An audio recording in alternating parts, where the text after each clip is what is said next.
OFW na kami sa Quiapo Church para sa Thanksgiving procession o procession ng pasasalamat.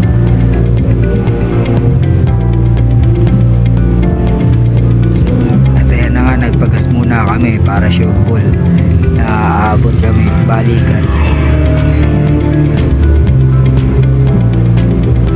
At ayan na nga, tamang waiting na sa stoplight para kumuna. At ilang minuto na lang yung call time namin.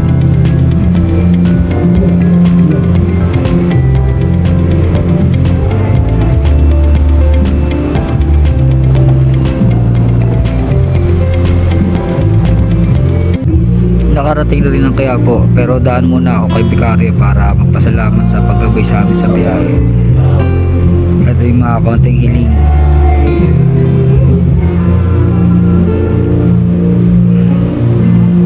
At yan na, nagtitipon-tipon na kami dyan para pumunta ng Villalobos.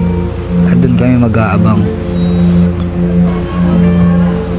Ito na, nasa Villalobos na kami. Tamang waiting na lang ng hudyat para paglabas na ng Nazareno. At simula na ng prosesyon, paikot na sa mga kalsada ng Quiapo.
Maging sa huling sandali ng aming buhay, pasasalamat sa iyo.